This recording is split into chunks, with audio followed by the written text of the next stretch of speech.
All right, so we're live. Yay! So, welcome to Critical African Thinkers. This is a channel where we examine everything. Nothing escapes scrutiny, and we try as much as possible to get that which is most factual and that which is most logically consistent. So, today I'm having Kimi Katiti over in the panel. We're going to be talking about critical race theory. We'll talk for some time before others can. I'll post the link for others to come in and give in their contributions. But let it just be a chat between the both of us before we begin. Now, I must say that I really do not know much about critical race theory, and that was one of the reasons why I brought you in. I've seen some of your videos about critical race theory.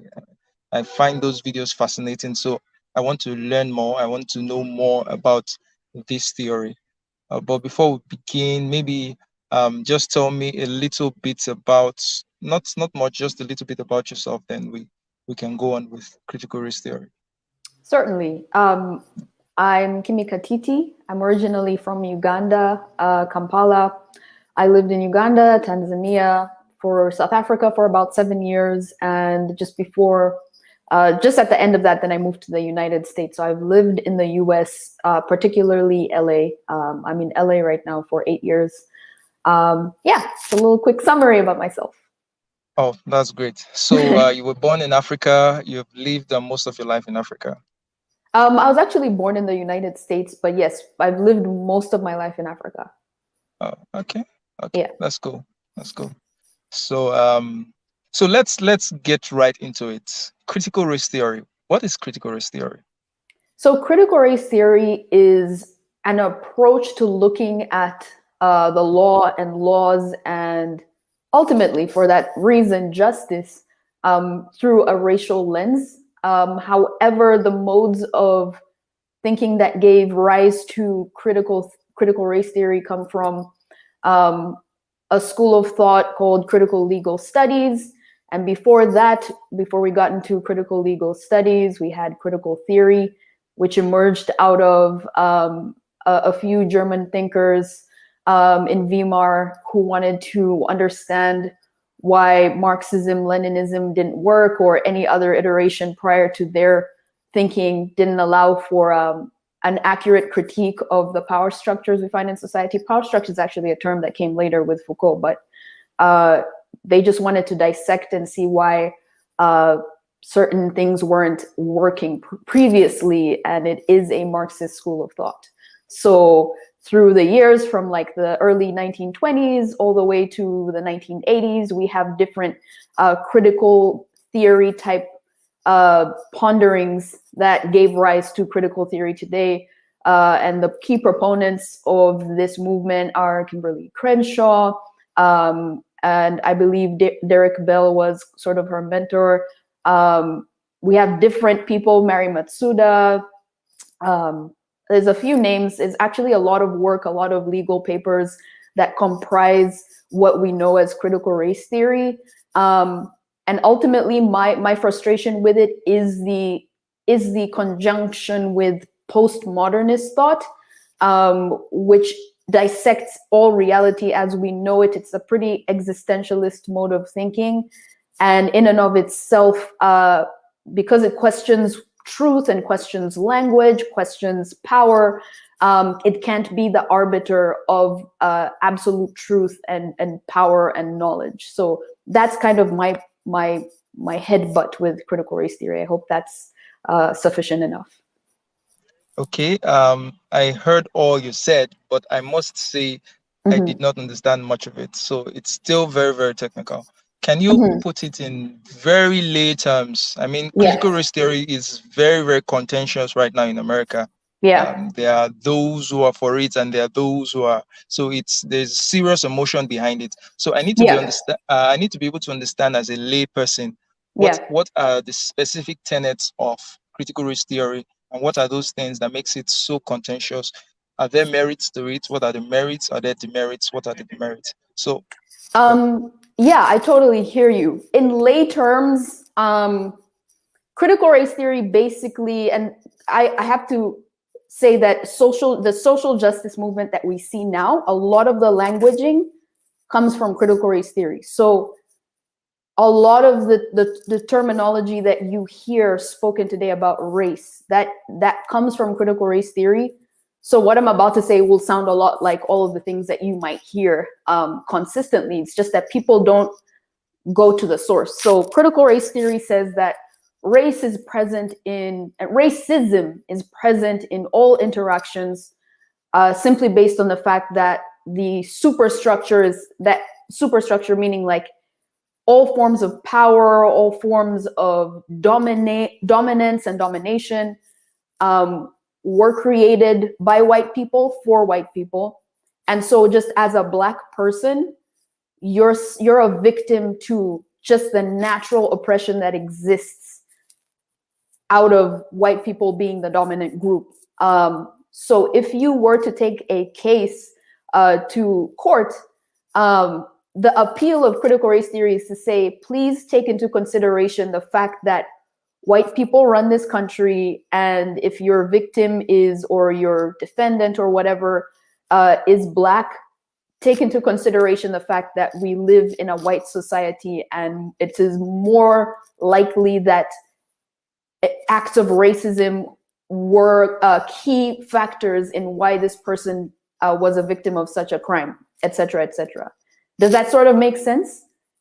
Yeah, it does. It does.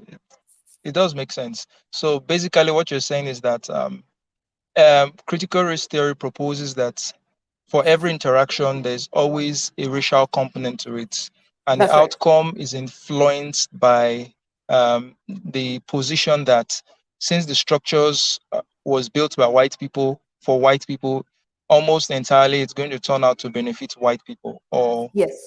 Black people or people of other races are going to get the shorthand of the stick some of the time. Or Yes. am I getting it? Absolutely. Okay. That's pretty much it. Yeah, do you have any more questions about that?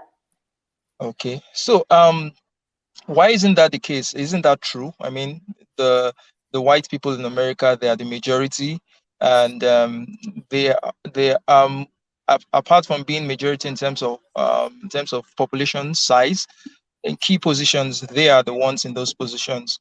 And you know something about groups. Groups would always favor their members over people of other groups. So what makes you think that critical race theory is not an accurate depiction of what exactly is happening in America today? So I'll start with the concept of liberalism. There's a man called Charles Mills, so he's actually a namesake.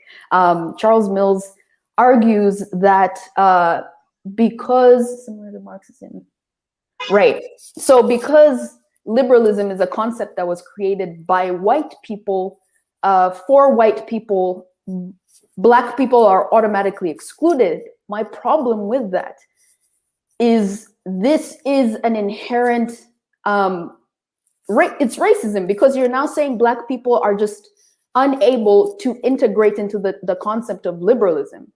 So those are some of the issues that arise, as like from my perspective and in my opinion, saying that Black people are automatically subject to everything that white people do, and they're less than, is a distinction made that separates the races. So you're saying that there are inherent differences and that assimilation is unnatural. So sure, for example, white culture is dominated by, American culture is dominated by white people because they're the majority of the population. But to say that their structures don't benefit Black people, or that Black people inherently can't overcome any structures created by white people, is to assume that somehow Black people have a flaw in them that makes them unable to succeed in these places. However, data and actual statistics would argue against that, because there is one known trend that Nigerian immigrants to the United States are actually the most successful immigrant group to the United States. So what would that imply as far as skin color goes? It doesn't, it kind of throws the whole notion of this like white superstructure working against black skin, because it seems as though people with black skin seem to have the easiest route in this white structure. So, you know, mentally, critical race theory makes some sense, but then when you apply that to the real world, things start to fall apart, because you realize very quickly that white, black, Hispanic, Asian, we're all the same, and that skin color just isn't as big of a factor than it was maybe 50 years ago, even 100 years ago. And indeed that we are all human. So because we are all human, there will be exceptions, even in large groups, like there will be exceptions made. And so you can't make these blanket statements, and you just can't predict the outcome of humans based on their skin color. Okay, so I want to take you up on one point. You said black people have the easiest route out. Do you want to expatiate on that? I don't know if I said that. I think I heard something like that. I basically said, if you are, say, for example, a Nigerian immigrant to the United States, data shows that Nigerian immigrants are the most successful immigrant group in the United States, meaning that if we have a system that excludes you because of your skin color, that data would conflict with that notion, which is a notion that comes from critical social justice, if that makes sense. But I wouldn't say it's easy for black people. I'm just saying that we're all human, and it is the school of critical social justice that will put the blanket term of black people, right? Yeah. Whereas I would argue it is up to individuals and individual input that makes more of a difference than the suppressive forces that work against them, if that makes sense. Yeah, it does. So in this theory, this critical race theory, isn't there at least one redeemable value about it? Isn't there at least something that's positive about it, something that is true or factual about it? Okay, so my personal opinion, and again, this is my personal opinion, I'm literally not a professor, a PhD, I'm not a philosopher. I would argue going back to the roots of Marxism, right? So Marxism was able to capitalize on anger and envy and covetousness of the people who felt that they were being taken advantage of, and they wanted to sort of dismantle that power that was working against them. And because of that, I tend to just have a skepticism about anything that arises out of Marxism. Just simply stated. The reason being is that once you sort of attach that envy and anger and pull out of that, oh, Bo Diddley. Interesting. I'll have to look into that suggestion there. But when you, what was I talking about actually? I totally blanked out right now. You were talking about Marxism and right. So the oppressor-oppressed narrative. Right. So the oppressor-oppressed narrative, I have a lot of qualms with that, because you produce an outlook on life that is very envious, and it removes your individual responsibility from situations. And I would understand it in an economic context. However, I can't quite say that as in a social context that we can apply Marxist thought, because then you automatically remove individual agency, and you just say that you're kind of an automaton walking through a system, and then everything happens to you because of the boxes that you check off. You're a woman, you're black, you're queer, etc. I just believe it. The whole thing is based on a premise of oppression, oppressed and oppressor, or conflict theory, which as a Christian, there is a lot of contradictions biblically with that outlook. And so I don't believe that we needed critical race theory, or that we need it today to assess situations, just because philosophically it comes from a background that is very myopic in its outlook. Okay, that makes sense. But isn't there some elements of oppression of other races in America by the dominant racial group? So I would say, again, on an individual level, I would argue that people, and this is more of a psychological argument, people do tend to, hold on, let me read this. Right, so my argument would mainly be that it's up to individuals and individual agency. So if you're insecure, or if you maybe were hurt as a child, you will tend to kind of act in a manner that overcompensates for that deficiency of love.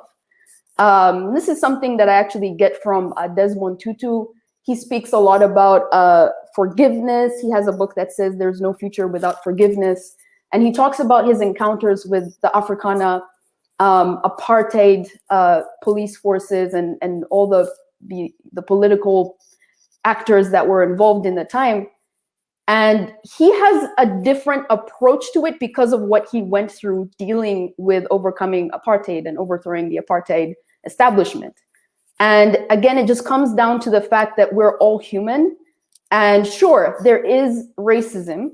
There are people who look to their race for superior identity. They look to their sex to sort of, be dominant over other people. I don't believe that is an inherent trait. It might be a social pattern. It might be something that's influenced by peer pressure. It might just be a lie that people have believed. However, I don't believe it's just a permanent state of existence. I believe people can break out of it, as we have seen in the case of Nelson Mandela and Desmond Tutu. What they have done broke a lot of Afrikaners out of that mindset. And so I try to think about it in the American context. Critical race theory and critical social justice argues that white people are just inherently racist and there's nothing that they can do about it. Biblically, that is a contradiction because of, as my Christian belief would tell me, Jesus Christ died for all of our sins, and he can erase that from us. He can allow us to go through a process of sanctification and be cleansed of anything that makes us evil or cruel. Saying that we will always be, if it's not oppressed, and if you're a white person, that you'll always be the oppressor, is contradictory to that biblical pattern of redemption. So I just reject that. Yeah. So if you're rejecting this theory on theological grounds, what about those who do not have your faith, who do not share your faith? How are you going to convince them over that there is no substance to critical race theory? Yes, so here's the thing. Are you a human being and do you care about other human beings? So that's the first question. If you're an atheist and you're watching this, if you're agnostic and you're watching this, look at what has happened when we applied Marxist thinking and ideas into countries, into territories. There's always been an outcome of genocide because Marxism tends to remove the human element from the discussion of overcoming oppression. It just seems to be like if someone is inherently a certain group, say, for example, you are the kulaks, you're the kulaks, you're an oppressive class of farmers, then you have to just be eliminated because the problem is embedded in you. So there is a lack of value for the human life. And we have seen since we had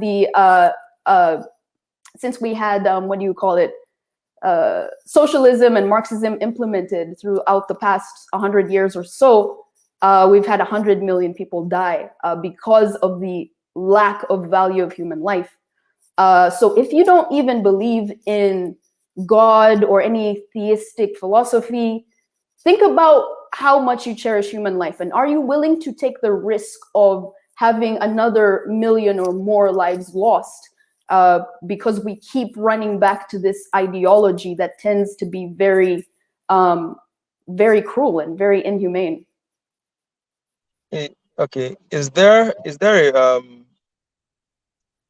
any possibility that could happen again? I mean, though Marxism has had the roots in terms of some of the genocides and massacres that happened in the 19th and 20th century, but white people in America are the dominant racial group, is there any possibility that uh, ethnic minorities or minority groups, even when they subscribe to this theory that has led to the massacre of people in the past, is there any possibility that that can lead to the massacre of white people in America? Actually, Charles, I'll be very frank. I believe it can go both ways. And this is why I'm like, we shouldn't even play with dehumanizing people at all. I would be interesting comments from Bo. What's up, Bo? Thank you for tuning in. I would argue that this could go both ways, which is why I'm very passionate about diffusing the tension right now before it gets any worse. Take, for example, Rwanda is a much smaller country, right? Compared to the United States, even California alone, it is just like sort of a chunk of California. They had a genocide that occurred in 1994. And actually my mom is Rwandan and she had a lot of relatives die in that. What happened? We had 800,000 deaths in 100 days. And this was the result of long-term brewing tensions in the region. These tensions weren't quashed or calmed. They all sort of built up with little skirmishes here and there. There's a little like battle here. There's a little attacks here. There was at a time, I believe there was actually a killing of 200,000 or around that number, Hutu people. And then eventually the revenge and the retaliation, because it couldn't stop, it reached the point where all the people who were fed up with the sort of superiority of the oppressive group, they decided to go out and just kill them, slaughter them in cold blood, and 800,000 people died in 100 days. Now, do we look at the American context and say, oh, white people are just so many, like there's no way? Think of it on a micro level. It might not be that all Black people overcome all white people and kill them. That's not necessarily what I'm saying. I'm saying that the back and forth of you did this to me, and so my next generation is gonna fight you back, and then it's a cycle of revolutions and wars will eventually lead, if it's not 800,000, maybe even less or more, people just slaughtered out of sheer hatred and sheer animosity and just like retaliation and revenge. And I'm saying that that is not worth it at any cost. I'm not saying that there's no possibility of no outbreak happening. I'm saying we look at history, even if it's small, it's still not worth it at all. And by the way, what is small? Are we saying 800,000 is small? I don't think that's small at all. I think that's very dramatic. So you want to be careful of not making tensions escalate to that boiling point. And what I meant about it could go both ways is white people could get fed up with the way that they're being portrayed and they could retaliate, or Black people could just feel so empowered by this sort of Black supremacist thought and then go and attack the white people, and it could just be skirmishes that go on back and forth for a very long time. So yeah, that's sort of my opinion on that. Yeah, that's an interesting observation. I've had similar thoughts to something like that too, because when people are pushed to a certain point, or when people are emboldened to a certain point, anything can happen. Mm-hmm. And we should never make the mistake that history cannot repeat itself. In fact, if history has taught us anything, is that it always repeats itself. It runs in circles. You understand? Yeah. But that also ties with one of the claims that critical race theory makes, is that Americans are forgetting the history of slavery and the history of oppression and discrimination of Black people. That this critical race theory is a way of making Americans in this age more aware of the past of America, so that it not repeats that past. What do you have to say to that? First of all, for all the people that are saying that, I would reject the premise that critical race theory is teaching and reminding us of slavery. I think that is absolutely false. We're talking about something that is a part of US history, so that could always be taught as US history. Critical theory alone was a sort of 20th century invention. So to say that it is it's sort of the mode for which we consider race relations is absolutely false. I believe what would be better instead, because critical race theory, again, it's founded in postmodernist thought, and postmodernist thought is not the end all be all of philosophy or thinking. It's just one mode of thinking. So I would say if you want to use critical race theory as a sort of analytical tool, by all means, but I don't think we should be enforcing it as the means through which we can remember racism or slavery.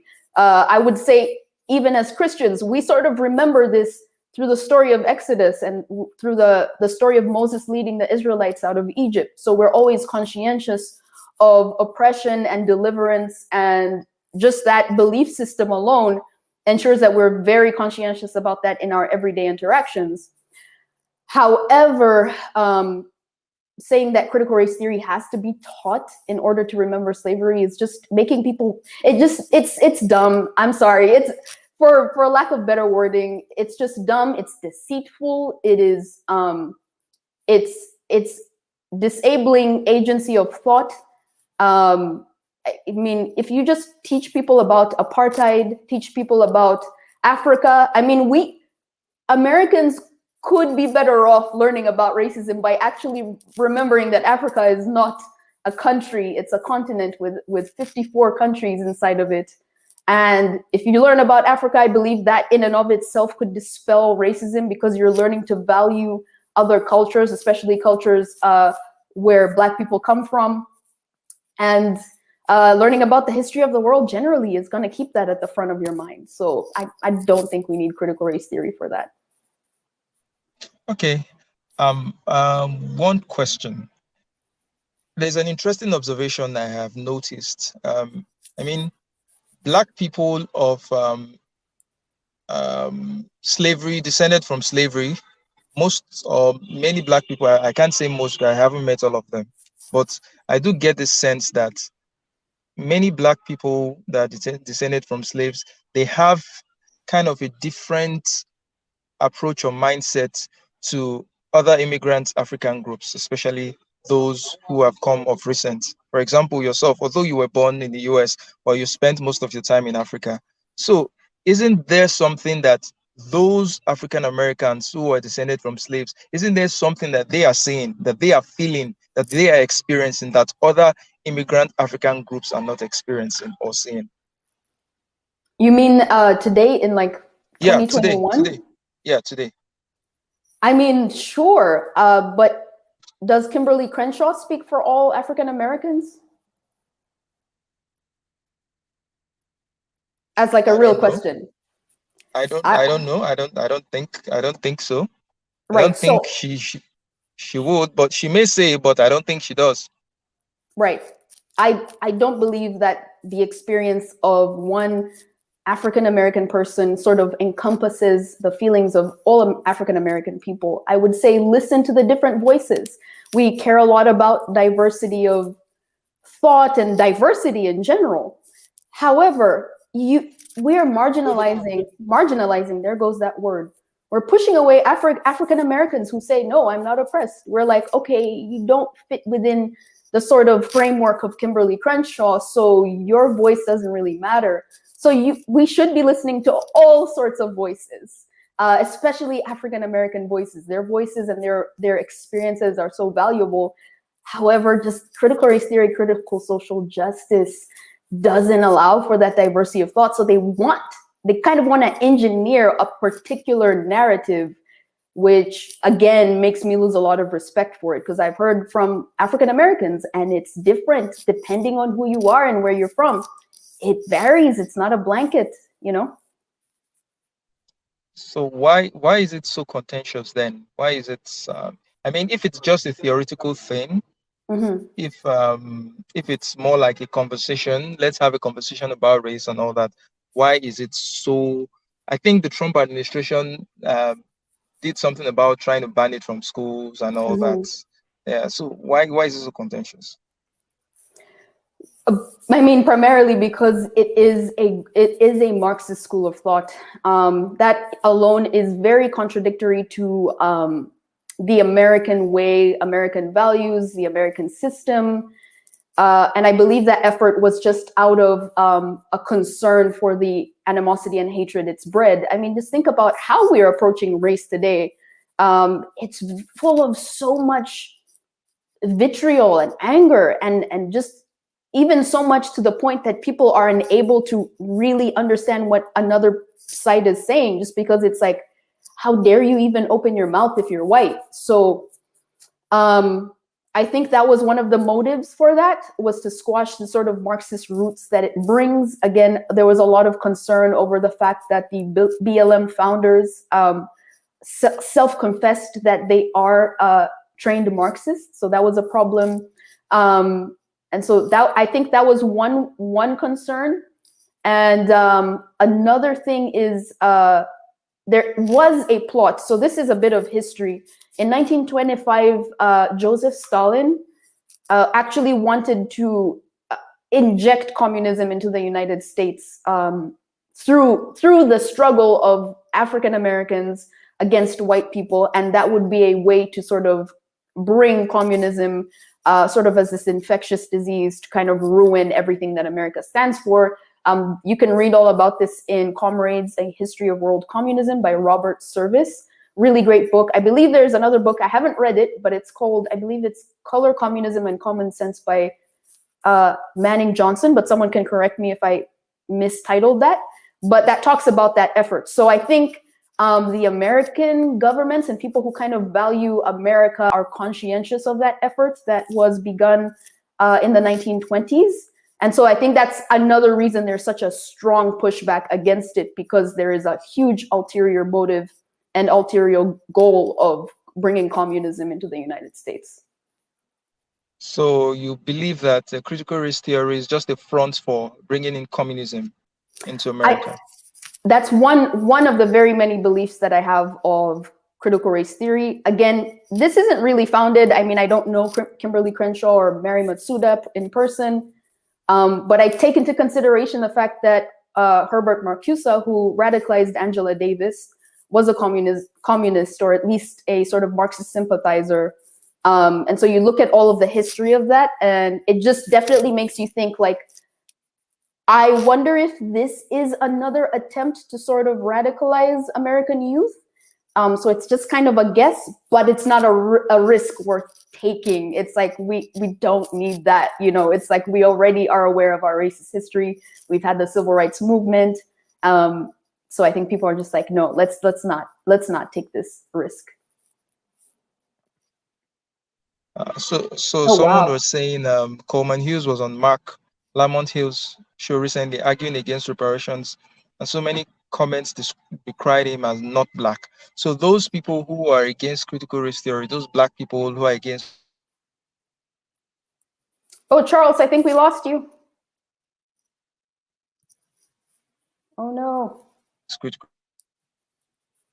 Charles, if you can hear me, I believe our connection is breaking up.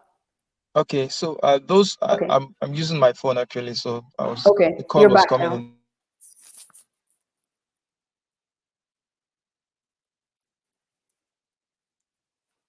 in. That's why. Okay, you're back. It broke for a little bit again, but I can hear you now. Yeah, so please, can you just go on a bit? Let me sort out something. Just continue on about critical race theory. Let me sort out something. I'll be in the background. Okay, so I guess Isaac Hoffman, I'll read your question real quick, or your statement. Coleman Hughes was on Mark Lamont Hill's show recently, arguing against reparations. And many people decried him as not black. Yeah, I haven't seen that interview. I did see, I believe it was Will Roche who shared it on his Instagram story. I haven't watched the full thing, but yeah, because of this engineered narrative, I like to call it an engineered narrative because it's kind of still forming itself at this time. There is an effort to squash any views that oppose critical race theory or oppose critical social justice and everything that it represents and believes in. And I just believe that we're being brainwashed to view Black people in a very specific way. which is very unfair, and it's racist. It's racism playing out before our very eyes. So that's one of the reasons I say I hate racism so much, and that's what drives me to really criticize and come against critical social justice, critical legal studies, critical theory, dis crit, race crit, any crits you can get, queer crit. It's just like, let people be people and listen to people. If we care about lived experiences, we want to listen to people and where they come from and what they've gone through, and respect that and let them live in peace. That's one of the great things about living in a pluralistic society. So yeah, I don't know if there are any other questions, y'all. Okay. So let me open up the conversation so that others can join. So those that would like to come in the chats and let's talk. We've heard what Kimi has got to say about critical race theory so far. Maybe there will be some pushback. Maybe there will be some voices that are going to support you and give us more ideas. I think Bo Diddley has some insights on critical race theory. If you can come in, Isaac Hoffman, if you can come in, Benjamin Mars, if you can come in, just share your thoughts with us. So let me ask you, Kimi, what got you interested in critical race theory in the first place? My own experience. So my personal, funny enough, my lived experience, that definitely had me question a lot of things. So I did actually operate in this mindset for about 6 years, and that made up the majority of sort of my time in America. However, I just fell ill from all of the consumption of microaggressions, or like integrating microaggressions into my identity. Actually left me crippled with anxiety. Anxiety gave rise to a lot of health issues and a lot of psychological issues.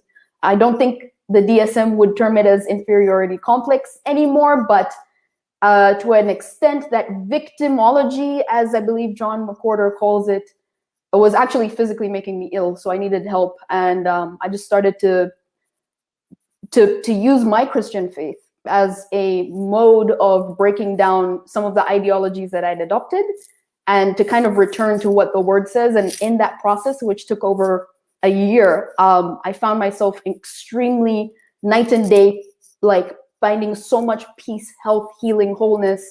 And I preferred living in a state of peace. It actually made me more effective, more able to function than when I had adopted a mindset that integrated microaggressions. Okay. Yeah. So we have... Oh, Charles, you're breaking up. Kevin B. Black here. We have Mike. So guys.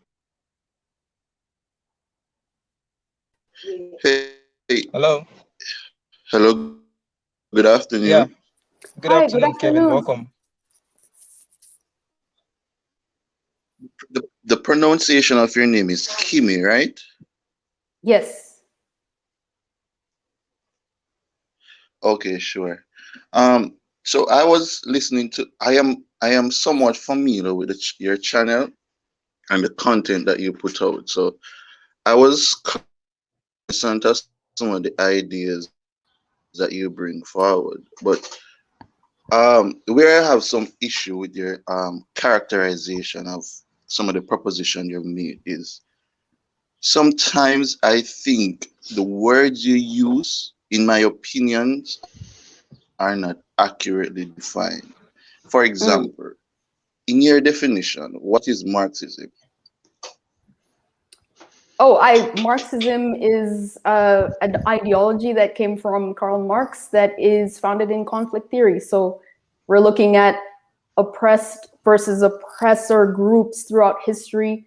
And he believed that there was a possibility to overthrow this oppressor group.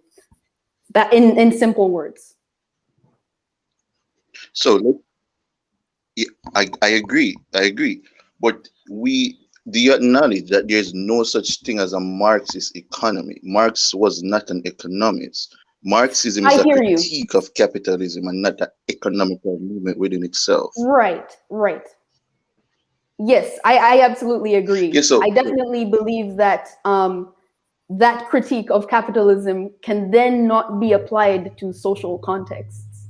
So I totally hear you. But I think if we're going to be critical about wording and terminology from a lay person, I maybe should not speak at all, but I don't think that should stop me from saying what I need to say. no, Hello, everybody. that's not the issue I have here. I am because Okay. I am. Can I just finish? So I'm saying that's go not the ahead. issue I have here, but a lot of the discourse, in my opinion, around critical race theory boil down to somewhat, in my opinion, in my gentle opinion, an inaccurate characterization of what critical race theory is. I have never listened to somebody talk about this, especially its characterization in the right-wing media, and accurately portray what it is. To be honest, like whenever I Yeah. hear people talk about it, I am like, this is not what critical race theory is. And Totally, it's Kevin.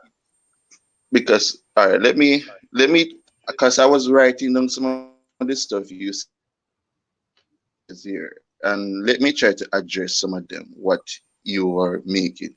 So you said that critical race theory says that all white people are racist, Hmm.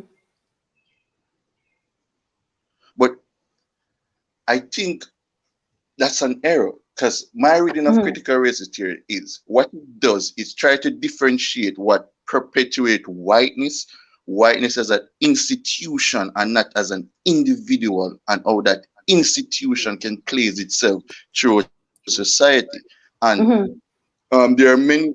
So what you are saying that critical race theories and postmodernists, because to me, honest, if you're a postmodernist, it's incompatible with some of what critical theory is, because postmodernists Right. reject this idea of an So, overarching narrative that Kevin, go ahead, sir. sorry, I just wanted to say it wasn't my idea to infuse postmodernism. That was actually Kimberly Crenshaw in her essay Mapping the Margins, published in 1991. And even the terms whiteness, it's hard for me to play and speak according to those terms because they are from critical theory. They are from Foucauldian critique of the power structures. So by using my Yes, language, but I'm I sort think of you stepping boil away down from that. whiteness to an individual. Yeah, No, but Kevin. because whiteness Kevin, not Kevin, it could you itself tell as an us? individual. Yes, Bo Diddley is saying, well, explain it then, brother. Explain to us what critical race theory is, Kevin. What is critical race Oh, theory? so critical critical race theory is, in my opinion, a lens of analysis, as Kimmy pointed to, is a lens of analysis in which race can be contextualized within society. No, there are many more mode of analysis in which we can incorporate in that analysis. For example, you have gender and other stuff, but in terms of critical race theory, the lens we are looking through is race, and that's it. So, for example, when we look at certain disparity within our legal framework, critical analysis say, hey, this is what we're looking for, race, that's it. So while people might say it's racist, it's just a mode of analysis, look through race. That's all, in my opinion. It's not boiling down what is perpetuated in the absence of an individual. So it's not saying that individual are racist, but this overall in structure perpetuate this idea of being white and whiteness. I It totally comes hear you, Kevin. to the detriment of black people. That is my understanding of the theory. Like when I read Derek Bell, like when I read Derek Bell, critical race theory comes from my reading of them. So it's not the idea that individuals are racist, but in absence of an individuals, they are amplified. Right. Kevin, can I ask you a question? Sure, go ahead. Do you believe I have the right to oppose critical race theory? No. You do have the right, but I don't. You do have the right. Okay, 100% fair enough. theory. I Can think I you have to can I answer accurately that? represent what the theory is. No, I am not. I am not objecting to you opposing the theory. I am just stating that in order for you to accurately object the theory, you have to accurately represent the theory. And I don't think many people represent the theory well. Like for example, people call Kendi, Abraham Kendi, a critical race theorist. I did not know he was a critical race theorist. Or White Fragility, a critical race theorist book. Like that is just not Yeah, true. Those people are not critical race theorists. right. That's why I mentioned critical social justice as well, because while they might not say that what we publish is critical race theory, it is the language in it still comes from critical race theory, and it is what I believe would be called critical social justice. So if you've paid attention to my critique, it is, I mean, this is a train of thought that has been here since the 1918. So it's been this slow function of evolution and progression. And I hear you. And I see, this is the thing, Kevin. And by the way, I hear a Jamaican accent. Are you from Jamaica? Yeah, man, I'm from Jamaica.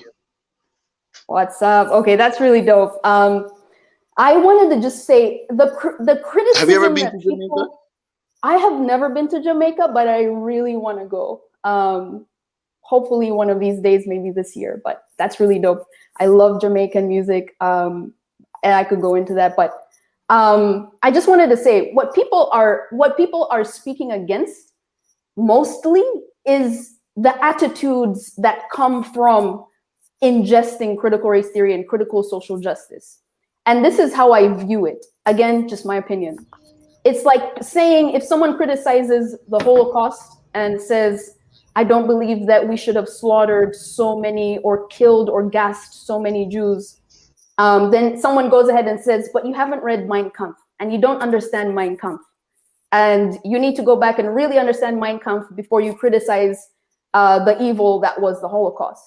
That's how a lot of people see this. And it's not really about what is the text, familiarity with the text. It's a critique of the racist actions that come out of that mode of thinking, just one mode of thinking that has produced horrible results and is producing a hateful landscape.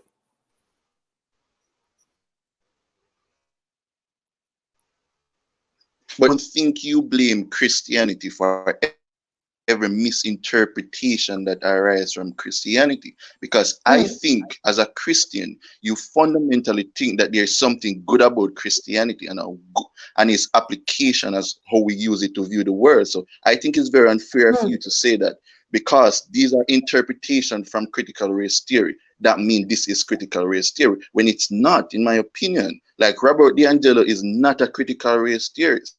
Embry is not a critical race theory. So we have to distinguish, in order for us to have an honest discourse on what this really is. We have to be able to distinguish what is critical race theories and address the point of critical race theory, why they make the assertion they make, and how do we analyze that within the context of this framework.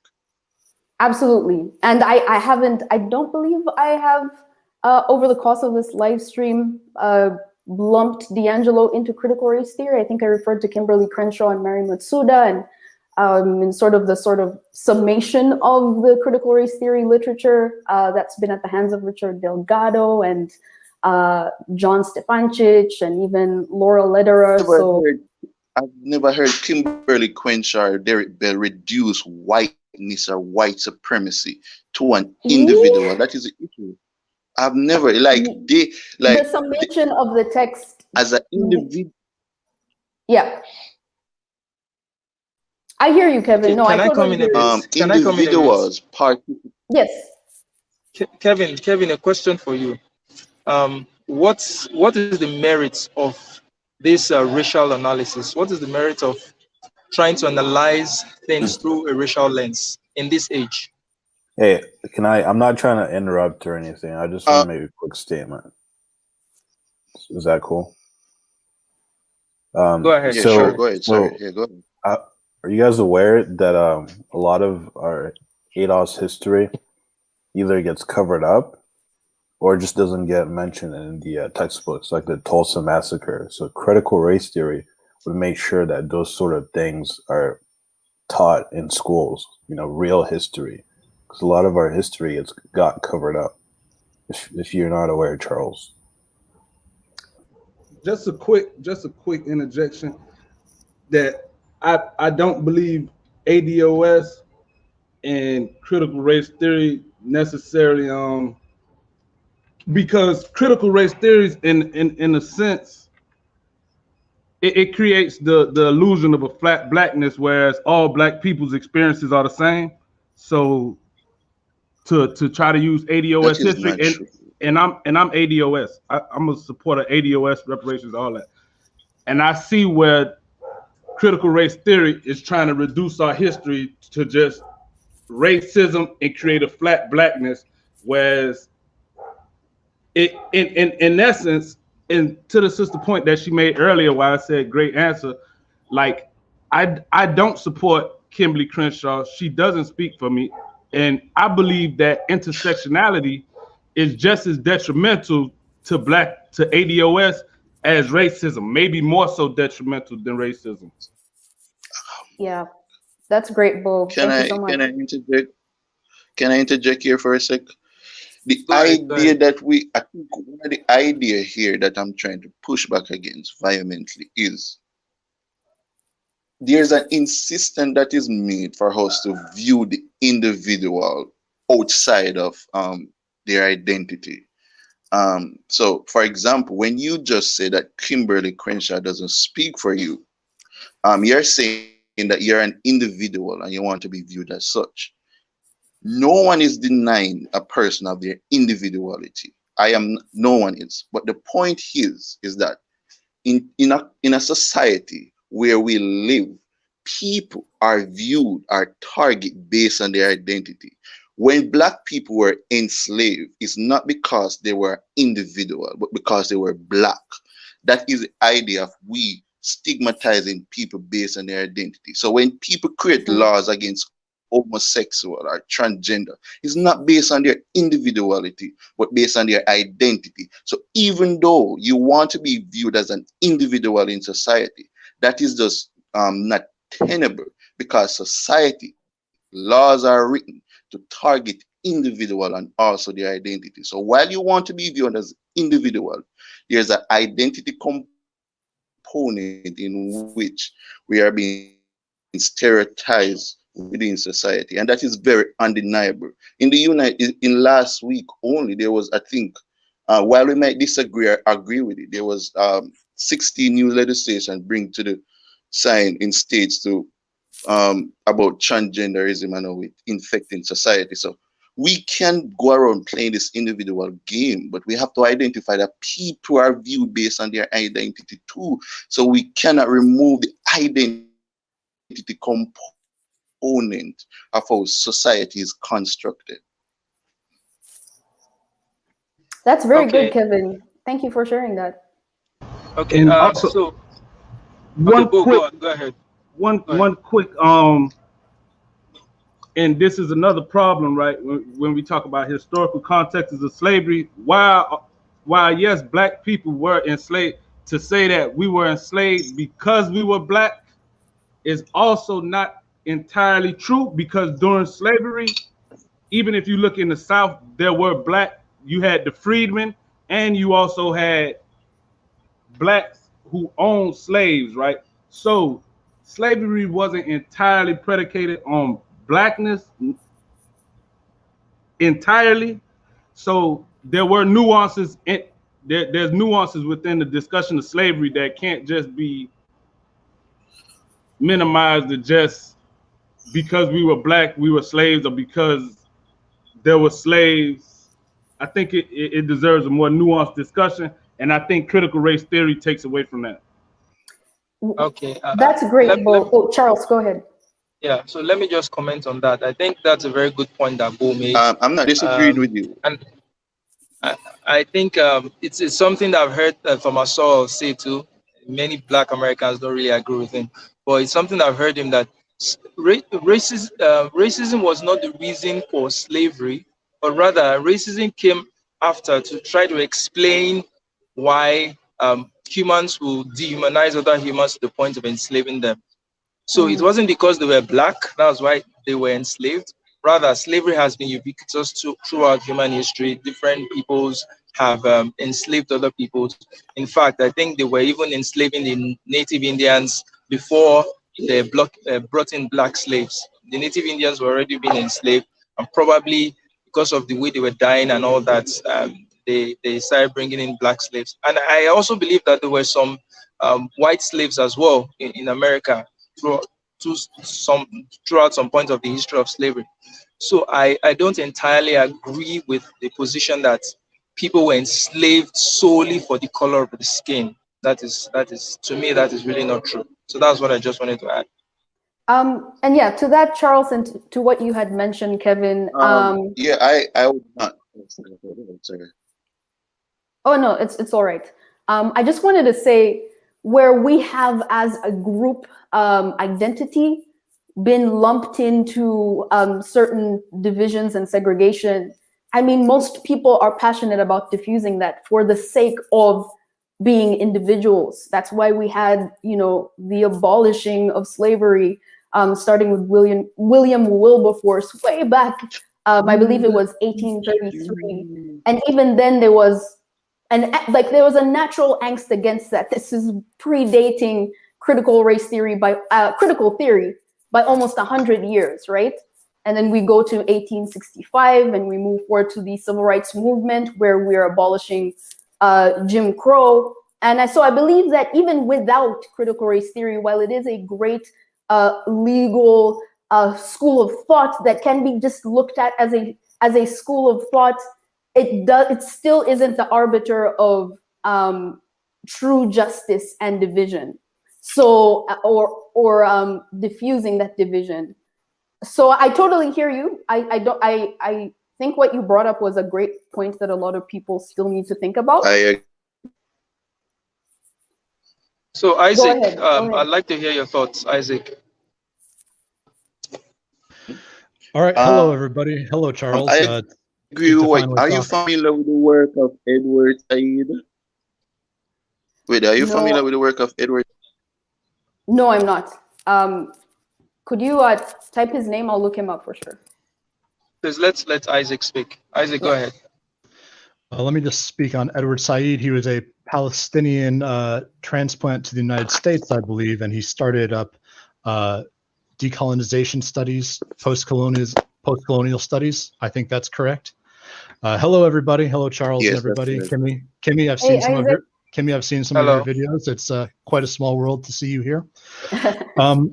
I'd like to point out something that I think gets lost, is that when we talk about critical race theory, we can talk about it as an analytical tool. But the question I have, and I think the question that's very important to when we're considering any kind of social critique, is what is the goal? And so we can say, oh, CRT rejects Marxism, but the world that they wish to create, as far as I understand it, is one that Marx could get on board with, or that an egalitarian philosopher like John Rawls could get on board with. The equalization of outcomes is very important. And I'm reading How to Be an Anti-Racist right now, and it's all over the place. Equality of difference is something that Kendi speaks of all the time. Equality of culture, equality of behavior. But Kendi is not a critical race theorist. Kendi is a historian, not a critical race theorist. I completely agree with you, Kevin, and I understand the distinction, but it is critical social constructivist history. Kendi wants equality of outcomes, equity. He would call it anti-racism. And that's what he wants. So I think we shouldn't get lost in the trees of method of the tool. We should see the forest of the goal. Yes, I agree. I disagree. I do not find Kendi work interested at all. I do not find Angela work interested at all. I just think their analysis is just too rudimentary and too superficial. However, I do see a lot of good, I would say. Yeah, but I am making this distinction here that I do. Yeah, so I'm saying that critical, like this is the point of critical race theory, is only people think critical race theory make prescriptive statement. In my reading of the theory, it makes descriptive statement. How we view stuff, how this can be analyzed. That's it. People can derive from it what they want to derive. Just like Marxism. Marxism is just a critique of capitalism. From that critique, you can derive socialism. But Kevin, Marx said the point of philosophy is not to understand the world, but to change it. There's no point in making a description unless there's a prescription that goes along with it. I think that goes for any philosophical claim. Any ideology doesn't just want to say, "Oh, this is the way things are." It wants to say, "This is the way things ought to be." But we can distinguish the prescription and the description. We can distinguish the prescription and the description. No, you're right, Kevin. Because I agree. With the prescription made by Karl Marx.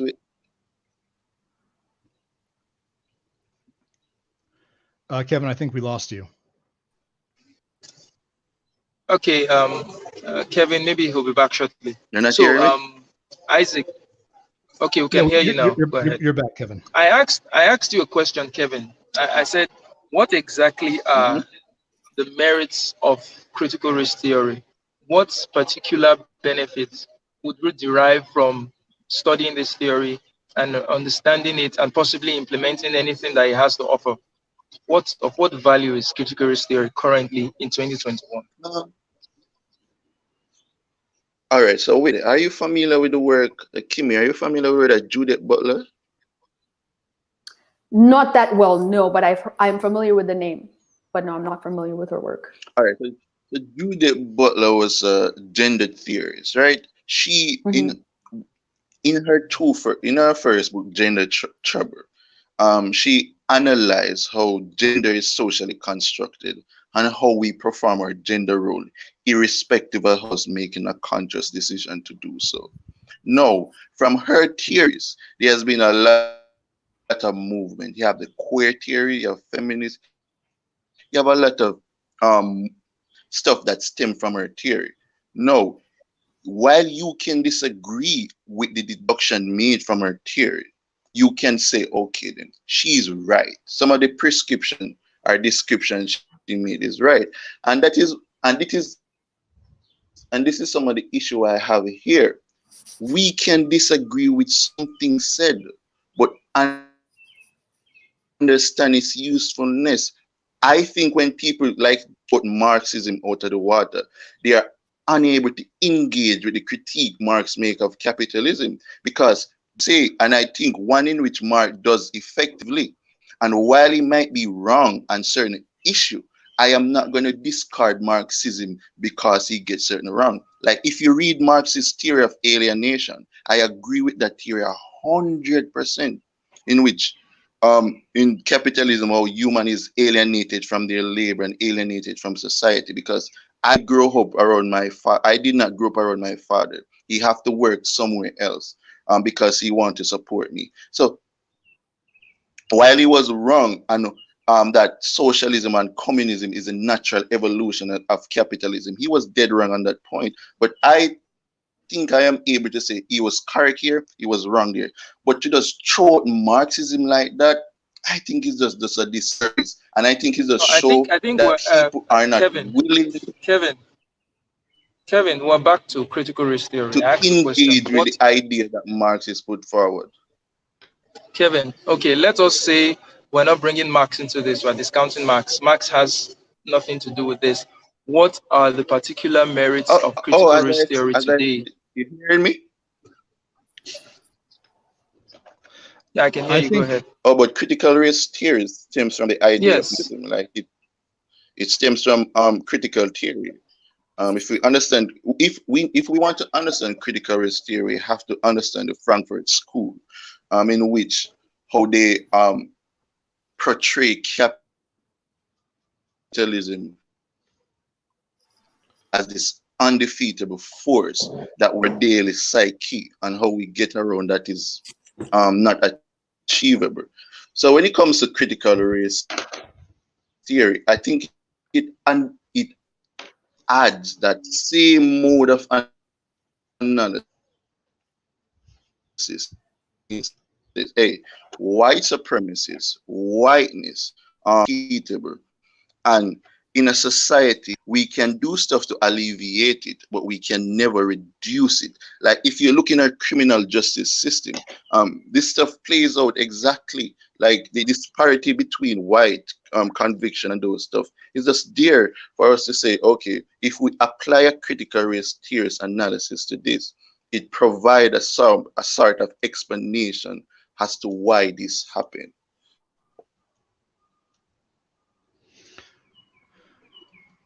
Okay, Isaac, do you want to respond to that? Yeah. I think there is a lot of value in critical theory. And Kevin, I know you think that Ibram Kendi is shallow, but given that he's the guy these days, I think it's important to understand him. And I do think that there's a lot of value in I don't disagree what critical race theory does in pointing out the disparities. If we didn't have data, if we didn't interrogate, we would never know, and we could never fix a problem we can't see. So in that way, it's absolutely right. Gosh, what did I want to say from here? Lose my train of thought. This is my first time on a panel discussion like this. Sorry about that. No problem. So while you collect your thoughts, Bo or Kimi, do you want to jump in? Respond to what Kevin said. Yeah.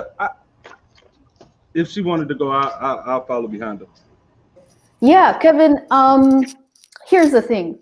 Going back, I want to go back to my illustration of sort of only focusing on the text itself and not focusing on the outcome of those who adopt the text.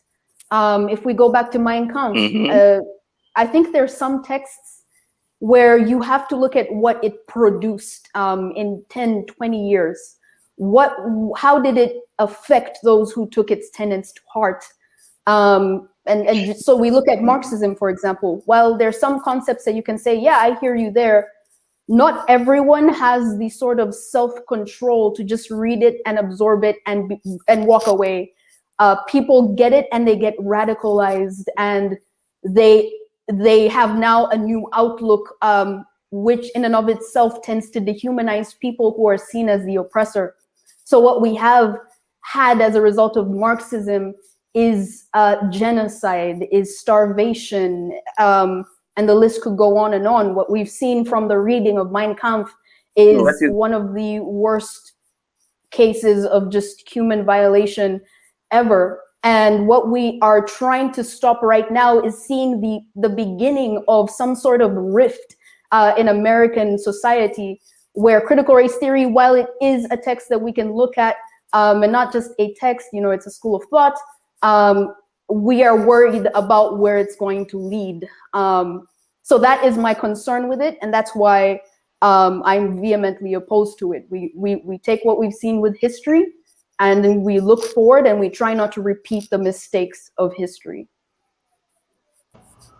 Right, and I want to make a broader point, right? Because I'm old enough that, and I've come across so many of these theories, and you can say I kind of like past this phase of thinking, because like I said earlier, right, I believe that intersectionality, and I just believe that critical race theory and all this is kind of like an offshoot of these different ideologies, whereas intersectionality and those type of ways of thinking, to reduce everything down to racism, right, is disingenuous for one, and it's counterproductive for two, because there's nuances within the discussion that gets overlooked. And to the point that the brother made earlier, you know, the whole concept of flat blackness to reduce our ideology down, or to just black But we equals don't do that in racism. society. That's the issue. I think you're Brother, just postulating a give me a society second. that does not Brother, just give me a exist. second, brother. Let me make my point. Because when you do that, right, it takes away the individual's experiences, right? Or we'll say collective. So take ADOS, for example, right? If you break our experiences down to just racism, or the history of slavery, Jim Crow is just racism, then that would give the impression that any black person coming here shares or even understands the experiences of ADOS simply on the basis of being black, because, oh, well, I'm a victim of racism too. I'm a victim of police brutality, or whatever it is, right? And so what it does is it creates this. I'm not familiar, right? If you familiar with the artist Rene Girard, right? But in well, he has a theory of scapegoat theory, and different other theories like the mimetic behavior. And what he says is, he said victimism uses the ideology of concern for victims to gain political, economic, or social status, right? And that's what you see. That's what you see with a lot of ADOS issues and whatnot. And critical race theories allows for that to happen. Things like intersectionality and critical race theories, it allows for you to play on the history of slavery, Jim Crow, or whatever, right? To create this all-encompassing ideology that's just reduced down to racism or bigotry, so that now other groups can come in and take from that well, draw from that well, or create parallel experiences to it. And what you see in the end is for their own political or economic purposes. It's not to address the issues of those people that went through those experiences, right? So it becomes counterproductive. So now you got intersectionality, whereas you see how it becomes, and this isn't a dig at these other groups, right? But now the issues of the LGBT becomes involved with the issues of ADOS, of black people, just black in general, or genderism and all that. And I think we just dumb down a lot of the conversations, in real the conversations get dumbed down to just racism, and you overlook the nuances that needs to be addressed to really bring about some type of real constructive, productive changes, you know, because there's other things that can explain our issues and not just racism, you know, because like we said earlier, you know, even during slave time, if you just look at the data, like we're kind of like going backwards, where at one time, even during slavery, you had ADOS black people who were freedmen. They were the freedmen, you know, they had economic power, they had different things. And to just say that racism is the end all be all and we got to base all our decisions off of race, it becomes counterproductive, because one, it creates an inferiority complex with those people who are within ourselves as black people. It creates an inferiority complex, because now instead of when we go for whatever position, we automatically have in the back of our mind that, oh, they don't like me because I'm racist. It's not okay. Maybe I need to go back and review what I did and how I can do it better. And it creates a defeatist type mentality, in my opinion. I don't disagree with some of the stuff you said there. You know, I really don't. I think a lot of the stuff you make here, I agree with 100%. People does weaponize this idea of people identity to bring about their political satisfaction. People does that a lot, but we have to acknowledge that people are viewed in society based on their identity. There were laws in society that restrict that people should not be homosexual, people should not be. Why do you think they made those laws? Because they find these acts interact with these laws that they create. As I pointed out earlier on, there was some legislation last week in Texas and Arizona banning transgenderism and those stuff. So we have to acknowledge, we have to deal with reality. We want to be viewed as an individual, but there are laws in society that does categorize us. And based on certain categorization, people can be discriminated. So while I do agree with everything you just said, I think you also have to agree with what I said, because what I'm saying is practically true. People engage with their identity on a day-to-day basis. People are discriminated based on how they look, based on how they present themselves to society. And while we want to view this world as an individual lens, that's not the reality. Can I interject 1 second to your point? Can I interject? While I don't agree that people identify with their group or with their identity, but that's still that is not true. Kimmy says she's a Christian. Okay, but what I'm saying is, okay, if people are going to identify with their specific groups, as you stated, right, that would go against critical race theory, because you're saying that critical race theory says that people are going to identify based on race. But the reality is people are going to identify with what they identify with, may it be their Christian or may it be their economic status, whatever group they prescribe to. As Black people, we don't all identify with each other. You may identify as a Nigerian, you know what I'm saying? You may identify as a Muslim. So to just bring it all down to racism is disingenuous. Well, I agree. I don't. We agreed on so much issue, but not, I'm trying not to racing. Not I apologize. Not racism, but to just reduce it all down to race is what the problem is. All right, the Black Commander, go ahead. But it's an analysis for specific race. Well, welcome to everyone to the panel. I'm a bit late. I apologize for that as well. But in the topic at hand, I do not agree with critical race theory, because I don't think you can just blame everything on race per se. Now, that's not what critical theory does. Now, the conversation between Kevin and BO, I do think race is a factor. Is what is a way people use to identify themselves and their group, and that plays a huge factor into your identity. So we can't just erase the that aspect of it and say it's more like race, religion, ethnic group, nationality. These are all factors that people use to identify themselves as. Yeah, are you saying that people doesn't disagree. shape a worldview based on the identity?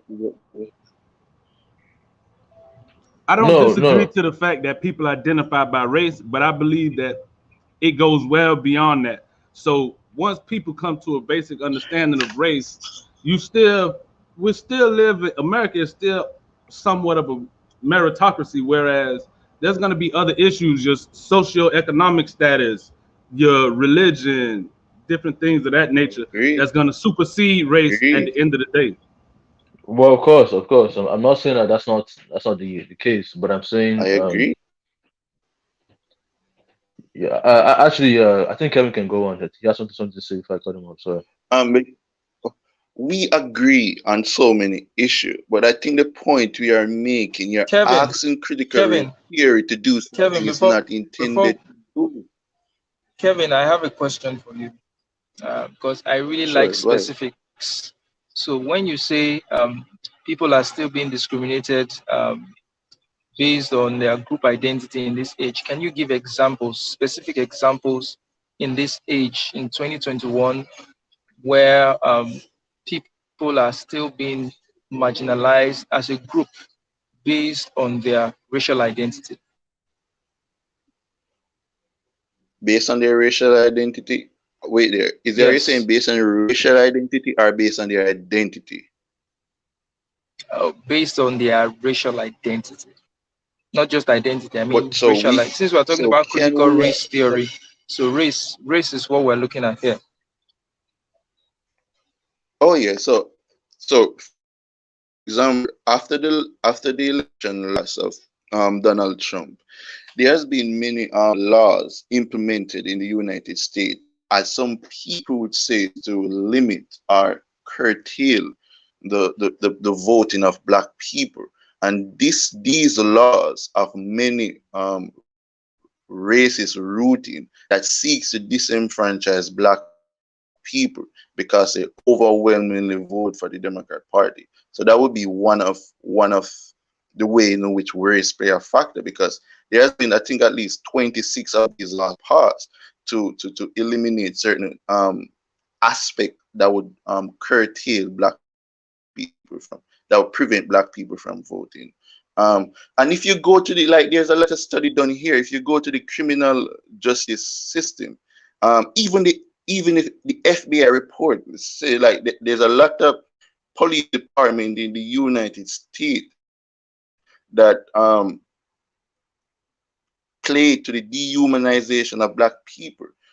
And though, like, I get the point that society evolves and we get better overall. The Civil Rights Act was a good step in the right direction, and society has get way better since that. But I think what people try to extrapolate from that is that society has get way better. That means society is at its ideal now. And what critical race theorists try to point out, that there's a lot of work that need to be done in order for us to create it. Could you give us examples of those laws, brother? Opportunity, not equality of outcome. Could you give us examples of those laws that they made specifically for black people? All right, so one of these ideas is, and you can fact check me on this, is from Georgia. Georgia, the law passed in Georgia was the most common one. So certain provision in the law state that one, people should not be given any items while they were in a line to vote. Secondly, the idea of the polling station closing extremely early. Certain polling station within the black community has been shut down. So the idea is no laws in today's society is going to be explicitly racist. And if you read critical race theory, what it says that racism in its most potent form is not the explicit nature of the law, but the implicit nature in which we create this party with using certain metrics. For example, if you say that one, we are going to eliminate the amount of voting hours in which a person vote, this law disproportionately affect black people, because one, black people work in lower income job, therefore they have less access to poll. So the less access they have to poll, the less likely they are to vote. So no laws is going to say, okay, we're going to target you race, and this is okay. But it's how the law manifests itself and create race. Okay, let me just say this, right? And I'm not gonna debate you on whether the laws, right, in Georgia, because I don't want this to turn into a political discussion, right? But CRT would suggest that the reasoning behind these actions is due to our race, right? Could it be whereas these actions are actually due to our political affiliation and our race has little to do with it? No, but because the idea is, if you check the root of this and the terminology used in these laws is pretty much identical to that, the framing in which was Jim Crow. There was this thing that blew up. No, but I'm trying to, which the guy was literally, no, but we're saying, this is what we're saying. Like, these laws, I understand what you're saying, right? But what you're saying would imply that black people are going to automatically be democratic, right? So what I'm trying to open up the discussion to as it relates to CRT is that we're using CRT as the basis of our analysis, right? So it would imply that the reason for Republicans creating these laws is due to racism and because they don't like black people, right? Or whatever, racism. Yeah, but the reasoning behind these laws, if we observe them, it has less to do with racism, but actual political ideology. So if a black person, the same black person, was voting for Republicans, then his race would mean less. race wouldn't be as much of a factor in their decision. I'm pretty sure that those same people that made those racist laws would embrace the black people. So to just, all right, for example, and this is the problem with critical race theory. It takes away the nuances from the conversations where we just see everything. I think you're the one taking away the nuance from the conversation, because in order for something to be racist, in your opinion, it have to explicitly say race. The idea of racism in today's society, if the idea of plausible deniability is that you can invoke some, it come back to the idea of the Southern strategy, in which people placate to white anxiety to accomplish political outcome that they want. Like the Southern strategy was a thing in the United States in which we cannot discriminate against black people overtly, so we are gonna do it covertly. It was a thing. Can I just interject to what you're saying, Kevin, real quick? No. So if we are talking about now, I'm kind of veering off a little bit from the discussion you're having with Bo, but if we really are passionate about empowering black people, what does it do to make a black person go into a situation and constantly look for that racism everywhere and see how the system is working against them? Like in a realistic sense, and even I can say from my experience, because I had this mentality for 6 years living in the United States, it literally would make me very, it would weaken me. It just weakened me so much more. Paranoid. I would go out and I would go into environments and I'm already looking for, oh yeah, the band is, they're putting me to the side of the stage because I'm black and they don't kind of want to have black people in the center. And I'm going through the day with all these micro analysis. And what does that do at the end of the day? I literally have higher stress levels. I have high blood pressure. I have all these stress markers that in turn affect my health, right? So this is one of the issues I have with critical race theory is, sure, we can look and say, oh, let's investigate whether these laws are made out of a subvert attempt at racism. But the kind of inadvertent effect is that we become so afraid, we become so critical, literally in like the horrible sense. We're like, oh my goodness, like that woman looked at me horribly because of racism. And I don't think that's a way to empower black people. I'm so passionate about empowering black people. In fact, my hoodie says is from a company called Skate Like a Girl. Like, I want girls to not be afraid of skateboarding, especially black girls skateboarding in a white environment, because you don't have to look at all those markers. It doesn't reflect upon you. It is an insecurity that someone else harbors, but don't go looking for all of those things. So I just wanted to inject that into the conversation. I agree with you 100%. And this is a fair criticism of critical race theory.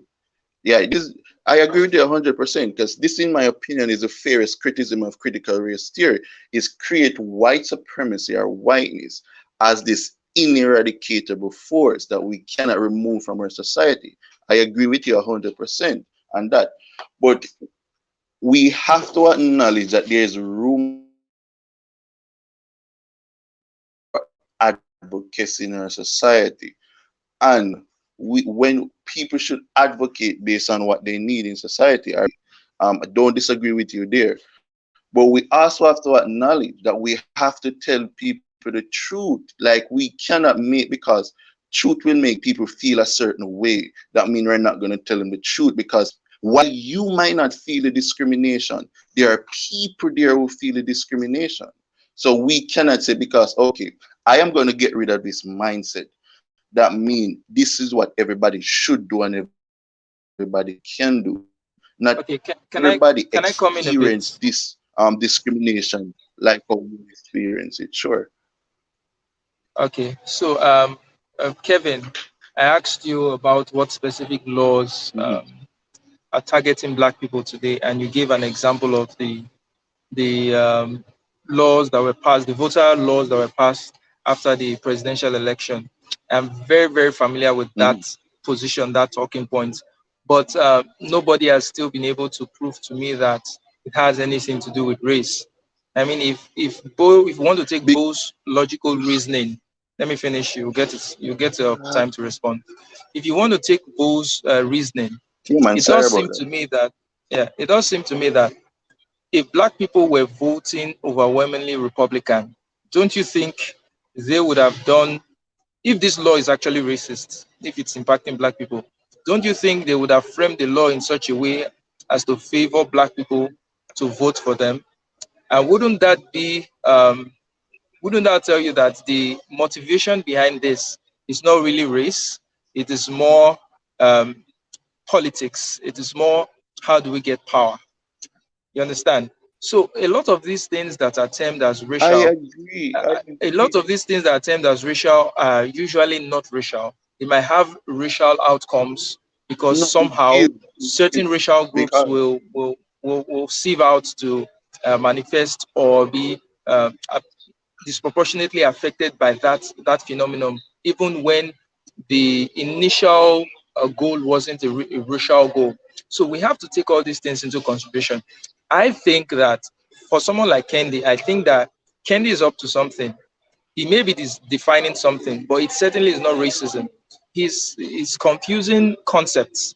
That is what I think is going on here. Certain concepts are being confused with each other. There is a problem, and I think he has identified what some of these problems are.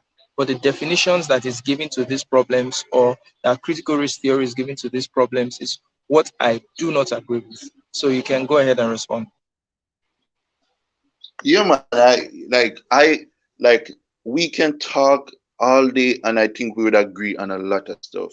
I agree with a lot of stuff you said here, but I think you're accusing me of a lack of nuance, and I think you're approaching discussion here also with a lack of nuance. This idea that we remove the history based on the current context in which we view law, like if, for example, this is what people say when you're creating laws to have a disproportionate effect on people. For example, we know that black people overwhelmingly vote on the weekends because that's the time black people get a day off. And you implement a law banning people from voting on the weekend. That is what people saying. That is, one, unnecessarily, and two, it's a racist law because it target while there are white people that vote on the weekend.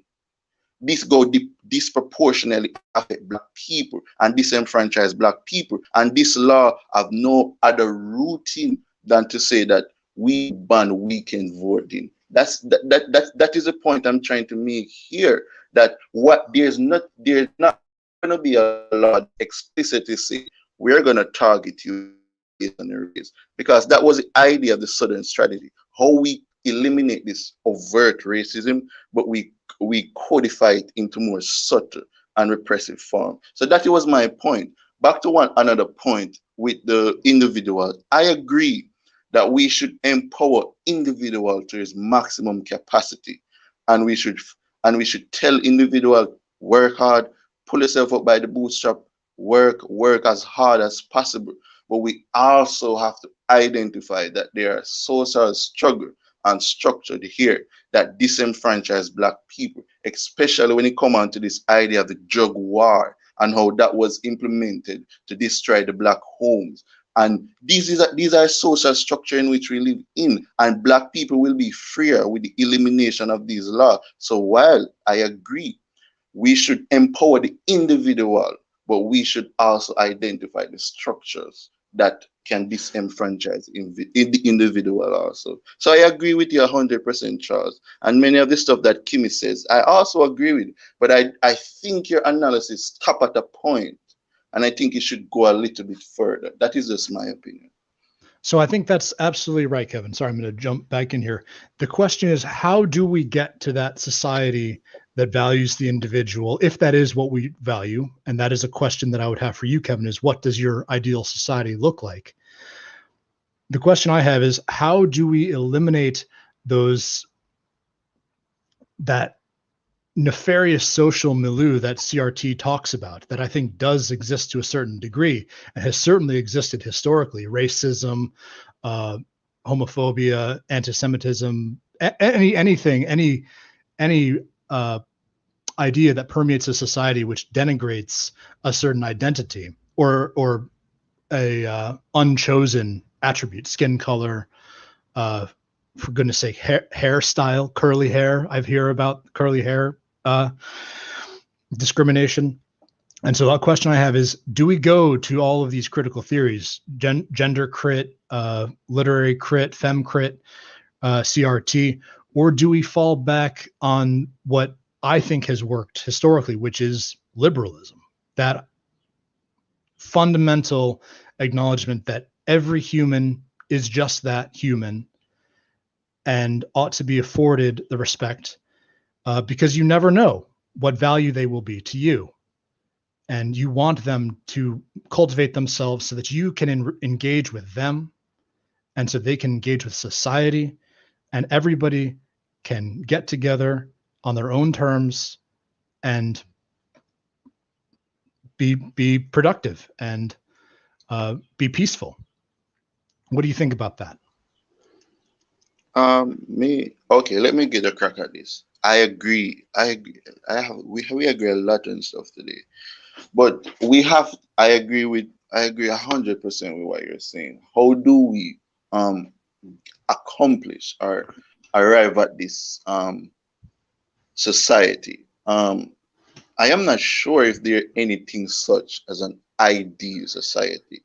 I was grown up in a very, very religious home. My mother was an avid Christian. She followed the Sabbath, she go to church, and I am from that school of tradition, and I do view society somewhat from a Christian perspective, and I do think to an extent in my early years of life that has limited my perspective, and since being in university that has somewhat opened up my perspective and say, hey, there are a lot of views in life, and everybody come to the table with a different perspective.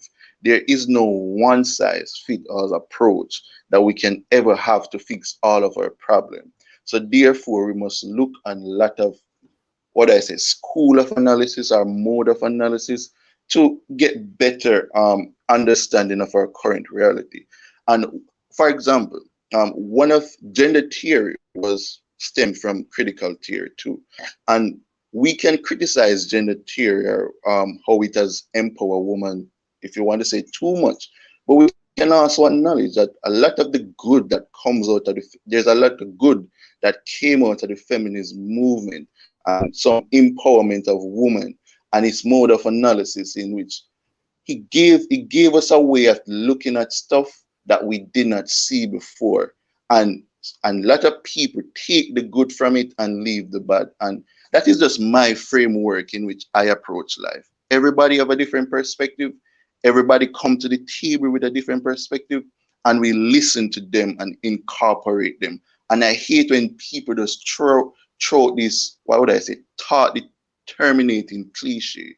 I see it a lot. So when people tend to call people a socialist, they're not willing to engage with the argument that the person is proposing. They're just expecting people to know that socialism is bad and we should not become a socialist country, instead of engaging with the argument. I think that is the society where I want people engaging with arguments accurately, and I think at that point we get better outcome in society. I think that's absolutely right, Kevin. I think it's absolutely right. It's not good enough to simply take what your opponent says, their descriptor, as a signifier and write it off. It's not enough. You need to understand their perspective better, sometimes even better than your own, so that you can really understand why you agree with it, or in the case of your opponent's idea, disagree with it. Yeah, I agree.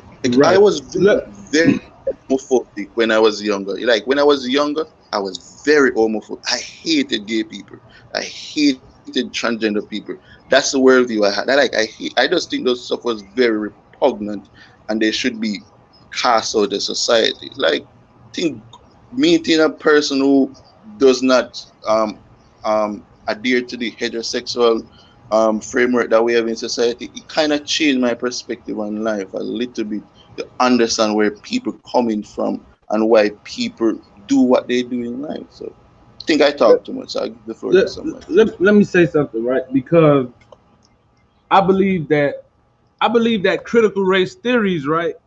It works contrary. Although you have an idealistic point of view with it, I believe that it works contrary. Where in the end, what will result is that people will start. It will kill the conversation and the engagement and the understanding for people to come to an understanding, because it will reduce everything to racism. So the conversations that need to be had, the nuanced discussions, it will get killed, because you would have to first, it's almost as though you have to work backwards, where you have to establish, okay, it's not about race. And that makes it harder to have a conversation. So if we take the example you used of the laws, you started that conversation off by it's race-based, where now we have to work back from if disprove that it's not about racism. You know what I mean? So it kind of like it kind of works counterproductive in that way to having real meaningful dialogue, because instead of us looking at it from the point of view like maybe it's not about race, and let's look at it from a political point of view, we lose that discussion. We lose the opportunity to have that discussion, you know. And I think that's the major flaw with critical race theory, is that by you predicating everything on race, it makes it hard to have those discussions. Because if we take in politics, stay within the realm of politics, look at how impossible it is for us to have a conversation about politics when everything starts off with Republicans are racist. This candidate is racist. You know what I mean? This law is racist. And it's like Donald Trump had to spend his first 3-4 years disproving the fact that he's racist. Everything he said was misconstrued as racism, or whether it was or wasn't. That's not my point, right? Like, I'm not here to advocate for either party, but just to have an ideology where everything is predicated on racism, and that's the basis and that's the foundation of your argument, is, I believe, counterproductive. Yeah, I agree with that, Bo. I'm not sure that it's ever going to be possible to get to a society that, to use a controversial term, is identity blind. If you know what I mean, identity blind. And by identity, I mean unchosen identity blind. But where does one exist in the world? It has never existed. It has never existed. But I think it's important to have an ideal in place so that you can know where you are trying to get to. You may never get there, but it's important that it be your goal. And I'm not sure that critical race theory or critical theory in general has that as its goal. It doesn't want to. It wants to flatten difference. That's my reading, and I know, Kevin, you might disagree with that, but that's my reading, is that it does want to flatten because difference. I think the reading that people have of critical race theory is nothing said by any critical race theorists. I just find that like a lot of the statement people make. I know you disagree on the reading of it, but like I said, I am reading Kendi's book, and I have listened to a lot of lectures and listened to a lot of stuff, and there's a large emphasis, as far as I can tell, on the erasure of at least material differences. Mm-hmm. But the thing is, we gave you, and this isn't any criticism of you, but we asked you to explain it, and this is what happens in a lot of critical race theory conversations with critics. It's like you can't explain it, but you want us to understand it. So it's kind of hard. I've explained what about it have you not? I think I've explained it clearly. What have I said that wasn't clear? Well, it's not also important to realize that no ideology no ideology is stagnant. Critical race theory with Derek Bell was very pessimistic, and I know, Kevin, you disagree with calling Kendi as a critical race theorist. No, it was a very, like, I agree. I think that's a major criticism of critical race theory. It's very pessimistic. I agree. But I think it's moving away from that. I listened to a really enlightening talk where they had Kendi and a few other critical race theory guys, and one of them, he's an older guy. He expressed clearly that it's not that he wants to emphasize the shared humanity of everybody. And that's something that Kendi does as well that I actually very much appreciate, is that he sees everybody as human first. And that, I think, is a wonderful liberal stance to take. However, I disagree with his further desire to flatten outcome differences. I mean, and he says so explicitly. I'm reading his book. He talks about differences in health outcomes. If one group, let's say, has lives 3 years longer, Kendi would say that is a racist disparity. That is racism as a result of racist policy, and therefore there must be a policy to change the average life expectancy to bring those groups into parity in that way. Okay, can I just come in a bit, Kevin, please? Thank you. I want us to wrap up this conversation in 10 minutes. It's a very interesting conversation, but I'm far away from home and I have to get home. So I believe we're going to do a part 2 of this because there's still so many other things that we've not explored in this conversation. So I want to thank all of you for coming. Kimi Katiti, thank you very, very much. Kevin B. Black, as always, thank you very much. Black Commander, thank you. Bo, thank you. Isaac Hoffman, thank you for coming. So let's just go one round and let's be done in 10 minutes. So the floor is open. Go ahead, Kevin. I'll conclude. I'll conclude, right? And I just want to make a general observation that I think we need to be careful with these type of conversations, because you have to realize in America, academia, and it's a $1 billion industry. So people come up with all these concepts of critical race theory, whatever it may be, to prepare their career, to sell books, to keep us in this perpetual cycle of just pontificating upon things that's not productive. You know what I mean? So we can't allow ourselves to be manipulated. And at some point, we got to just get away from looking for answers and solutions through different ideologies. You know what I'm saying? And I just concluded with that. And I appreciated the conversation. And it was real productive. I think real constructive and productive, and really getting to an understanding of it. And take it easy now. I hope to catch y'all the next time. Yeah, thank you, Bo. Good to see you, Bo. Good to meet you. Okay, brother. Good to meet you, bro. Kevin, were you gonna ask me something? Oh no, I saw. I am subscribed to Brittany King, and I saw she made a post this morning stating that you guys will be live later. That's right. Yep. Are you gonna tune in? Definitely. As I said, I listen to a lot of people. Right? I approach my analysis with a lot of perspective. I listen to a lot of people, so I will definitely tune in later to see you guys. Awesome. Thank you so much. Well, just a question to the panel. Kimi, well, this is my first time seeing you, and yeah, it was nice hearing your opinion today. So I was just wondering, what country are you from? So I'm an American citizen, but I grew up in Uganda. My family is half Rwanda, half Uganda. And I lived in Uganda till I was about 10, lived in Tanzania till I was about 12, and then moved to South Africa. And I lived in South Africa throughout all my high school years. So that was about 7 years.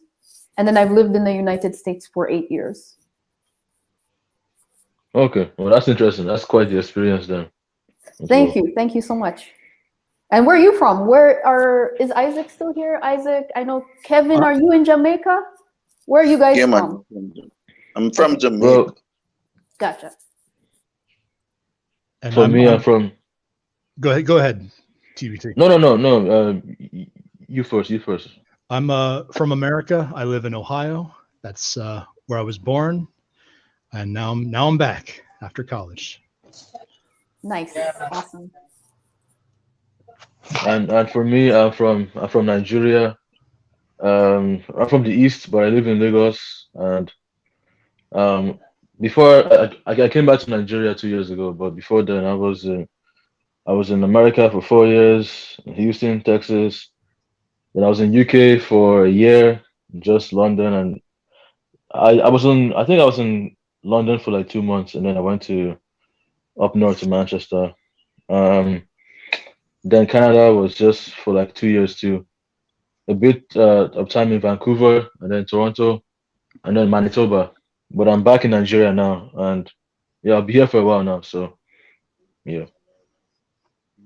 Awesome! Wow, we have a lot, a lot of background here in this conversation. That's awesome. Yeah. So, Isaac, have you concluded, or you want to say something else? Kevin, have you concluded? You want to say something else before we round up? I wanted to point out an interesting thing that I discovered thinking about critical race theory, specifically Kendi's. I know he's the guy to talk about these days. But I think Derek Bell would agree with this too. If there were no law at all, they would call it racist. If there was, think about that. If there was no law at all, it would be racist.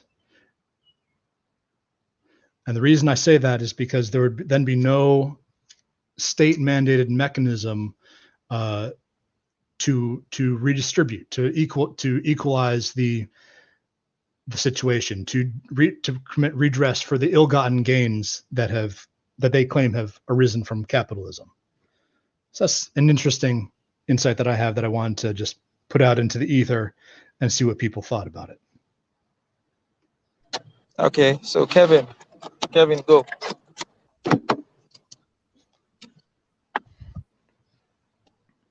Kevin.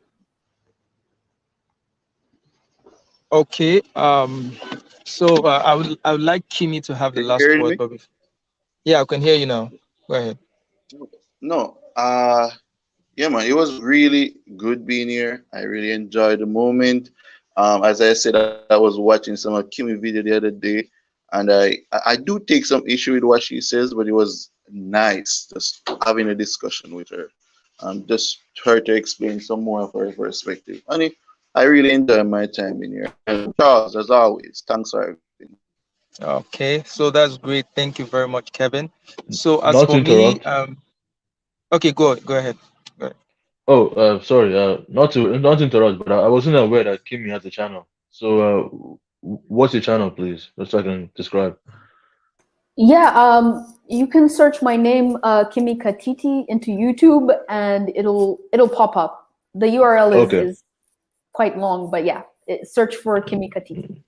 No worries. So, guys, please subscribe to Kimi Katiti. She has awesome content in her YouTube channel. That's how I found her. Yeah, but Charles, go on. I apologize for interrupting again. Sorry. Okay. So as for me, I'm in Nigeria. I've never been to the US. I've never been to the UK. I've never been to Canada. So but I do follow up with a lot of stuff that happen in the Western world. I try as much as possible to be abreast with issues, because I think that things that happen in the US has a way of affecting every other part of the world. They travel very fast. Sorry about that. You don't have to be sorry about that anyway. But that's what tends to happen. So I try to keep myself abreast of that. So it was a wonderful conversation I had with you guys today. Very, very fruitful, very, very productive. And I want us to have a part 2 of this, because there's so many things we haven't covered. So at least now I have an idea of what critical race theory is, because it used to give me headaches. I mean, I've tried to make sense of it, but a whole lot of things I see about it is just vague. So when I saw Kimi and her content on it, I said, okay, I think this is the best person to bring on the show to tell us about it. So before we go, the last word to you, Kimi.